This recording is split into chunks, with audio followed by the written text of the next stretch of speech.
Okay, we are going to be talking about immigration. And the thesis is we didn't mean them when we said white. So I'll be explaining that in a minute. So in 1790, when we first became a nation, we passed the Naturalization Act of 1790, and we limited the granting of citizenship to immigrants who were free white persons of good character. So as people started coming, we had to start questioning are they white? And we'll see this as we look at what we're going to be talking about. So when the Germans come, not such a big problem. But the Irish come, we're going to start having problems. Chinese, how do they fit in? Mexicans, Western and Eastern and Southern European Jews, Italians. We'll also be talking about how we welcome these people or did not welcome them. The Chinese with Angel Island, and then Ellis Island was everyone else, that we actually did welcome people. So the Germans, as you can see here, this is a German group, a family, and let me go to the notes. So they arrived in the 1850s. They were the losers in the Revolution of 1848. So they were actually pretty educated, mostly farmers. They were Protestant, Catholic, and Jewish. So there was no large group of any one religion, and they pretty much spread out all over because they were farmers. So would they be a threat? No. Then we have the Irish. And the Irish were under the rule of the English, and the English were not very nice to the Irish and made them completely dependent on potatoes. And when there was a fungus that came through and destroyed a lot of the potatoes, let me go to the next slide. There was a potato famine, and out of a population of 8 million, 1 million died and 1 million left, many to the United States. Now, when they came here, this is what we thought of them. As you can tell, they look like monkeys, right? We painted them as monkeys. They were very scary to us. Look at what they're doing. This is what they actually fought for fun, and they boxed. They were great boxers. They liked to drink for fun. And this is what they would do if they didn't get paid. So they built this railroad, and they didn't get paid, so they destroyed the railroad. So based on the preceding pictures, would they be a threat? Absolutely. Also, think about the religion. They were all Catholic, and we were mostly Protestant, almost all Protestant. They did for fun, they boxed, they drank for fun, and they had 1 million people coming. So it was huge. So absolutely, they were a huge threat. This is now a picture of what the women did, and they were maids. So the one on the right would be an Irish maid, and you can see, how strong she looks, how intimidated the Protestant lady to the left looks. So what happened is the Irish families would send over girls, and they would say, you need to, get a job and send us back your money. Well, as the girl is working this house, she realizes, this is a pretty nice house, and the babies don't die right away. What's going on? So she started putting some money away for herself and buying herself some nice things. On top of that, if she saw her friends get married, her friends would have to leave being a maid because the maids lived in the homes full time, the Protestant homes full time, and they would become very poor. So these ladies were the latest to get married. Also, unfortunately, the Irish men were the most to desert their wives. So the Irish men, what they would do is they would do labor, but again, they were pretty wild and liked kind of hanging out with each other. So what you're going to do is read this document, The Irish in America, and there's a situation with Kate, and her boss does not fire her, so take a look at that. Then also there's a song called No Irish Need Apply. Why do you believe this Irishman felt such pride in his ethnicity? What about America encouraged that? Okay, we'll kind of talk about the Chinese. So for a long time, it was illegal for the Chinese to come here. But when we get the gold rush, the emperor knew he needed to send people over here because they were having such a hard time. So think about what kinds of jobs they had. So that was probably like a cook or somebody, a servant. They would, work in restaurants. They would, help a lot of people. But there was a lot of discrimination against them. And even though we have 1 million Irish on the other side, there's only about 27,000 Chinese in California, and really not that many, but people are very much focused on getting rid of them because they're a threat. So, for example, some examples of discrimination. The only people that got a foreign minors tax were Chinese and Latinos. I guess I say Latinx right now. And what's so stupid about this is that the Latinx were the ones that were here originally. As you guys know from that squatters document you did. No Chinese can give testimony against whites. So basically, because Native Americans can, and Native Americans supposedly came from Asia, it's just really stupid. So of course, whites can do anything they want to against the Chinese.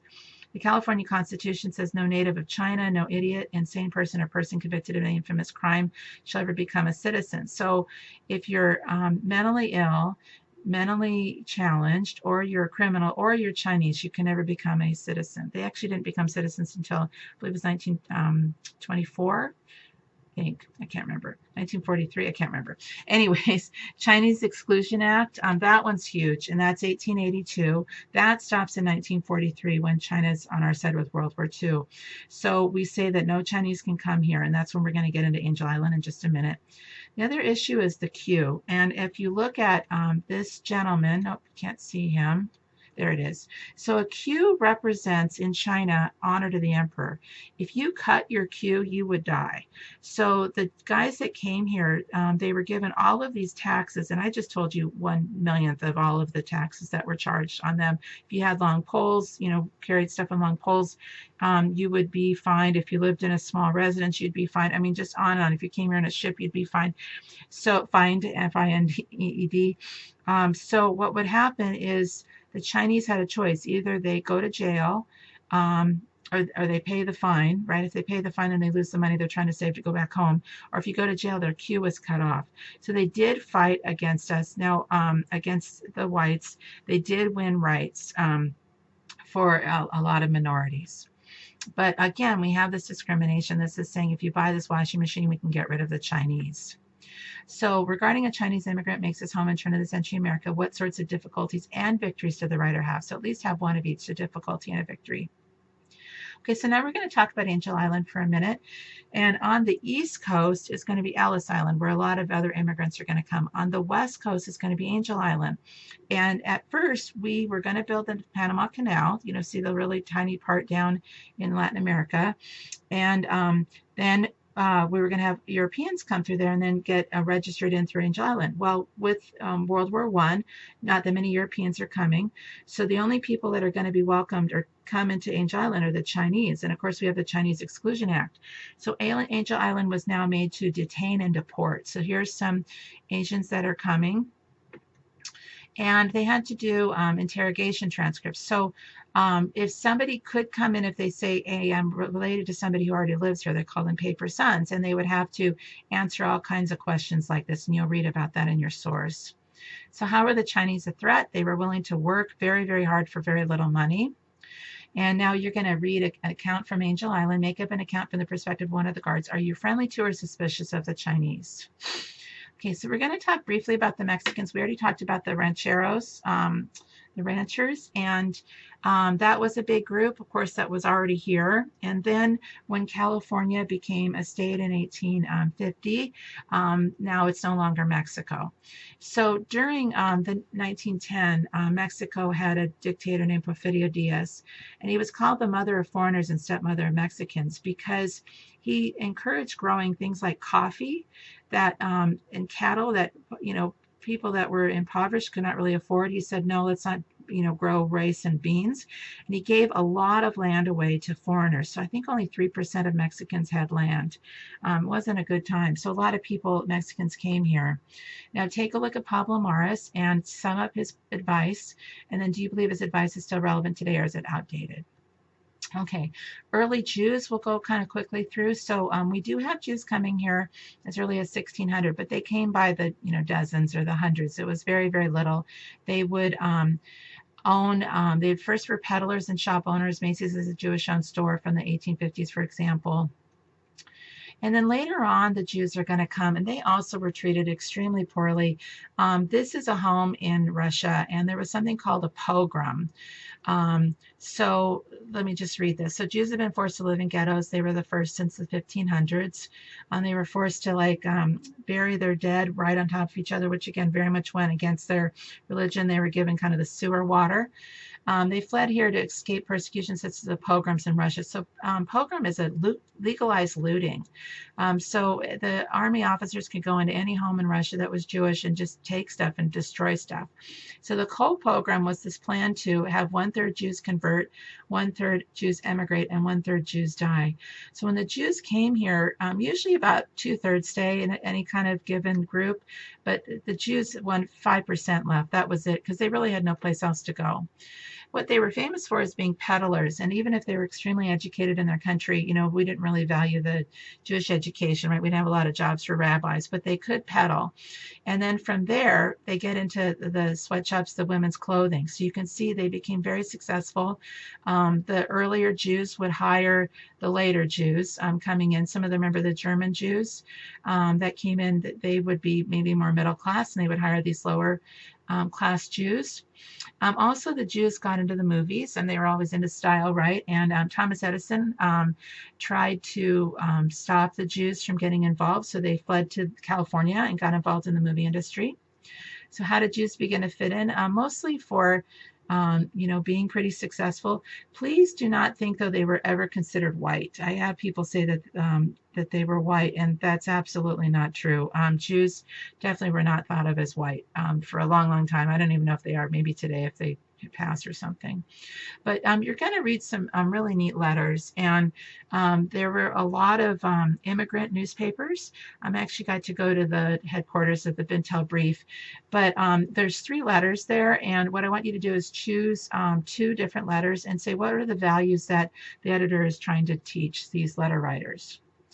Okay, we're going to also talk about the Italians. The Italians came in extremely, extremely poor. Here's an organ grinder. And the problem is the Italians were treated really, really badly by the rich people in their own country. And when they came over here, it was no different. So there were people called padrinos or padronis, and they were sponsors, but they were not very nice ones. So what happened is there was a little boy, and he was found in New York in Central Park, and he had run away. What had happened is a padrone had come to his mom and said, I'm going to offer him a musical education. So of course she said, that sounds great. So she let him have her son. When he came to America, he was given a little triangle and told he had to go out and make $1 a day, which would be a lot at this point.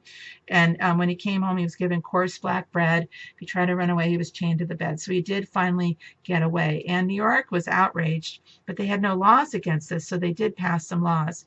But this also happened with older Italian guys, where they would be under the job of a padrone, and the padrone would have them work all week and they wouldn't pay them. Again, these are doing this to their own people. So see what kinds of abuse you see, and how does the author break free. So these are some rag pickers. They actually picked bones sometimes, or yeah, very, very poor. Please know the mafia is definitely part of this, from Sicily. Food was a huge part of their life. They didn't get very good food in Italy, and so they made that a huge priority when they came to America. Okay, so we're going to do one last thing. So this is Ellis Island, and this is all of the different people that are separated out by ethnicity. Please know that they're here for like a few hours. And as you can tell from this picture, it's one of my favorite pictures. Whose idea was it to come? Well, it's the gentleman, right? It certainly wasn't the woman. If it's his mother or grandmother or wife, I don't know. But take a look at this one story. Our immigrants at Ellis Island. What do you think Patrick told his son about this interview? Okay, so these would be questions asked by the immigration officials, and I want you to pay attention to a couple here. For example, let's see, are you polygamous, and are you under contract? They were not allowed to come here if they were under contract, and I'll know if you listen to me if you know how to answer this certain question. So what I'm going to do is I'm going to show you this immigration, it's an exercise, and it was created for missionaries that were going to welcome in the Ellis Island people. So they were very welcoming. They brought them Christmas presents. They did parties for them. If the kids were sick and the family had to stay, they totally took care of them, brought them food. So choose 3 of the following groups. Would they be admitted, temporarily detained, or excluded, and why? You must say why for full credit. Please keep in mind that most are admitted, but there are reasons some would be excluded. So that'll be mixed in here. So I'm going to go through, I think there's about 10 of these, and you're going to choose 3. So I'm going to go through, and obviously you can stop it whenever you want. So 5 Bulgarians, Slovak family, French girl, 5 Irishmen, watch that one, Swede family, German girl, English boy, Finnish family, Russian Jew, watch that one too, Dutch girl, 2 Italians. That one's a little tricky too. So of the 12 million who came through Ellis Island between 1892 and 1954, only 2% were deemed unfit to enter the United States. You can visit Ellis Island at this point, and it's so neat. I had such a good time there. I enjoyed it very much. It's obviously closed and it's a museum now, but it was incredible. Okay, I think that's it.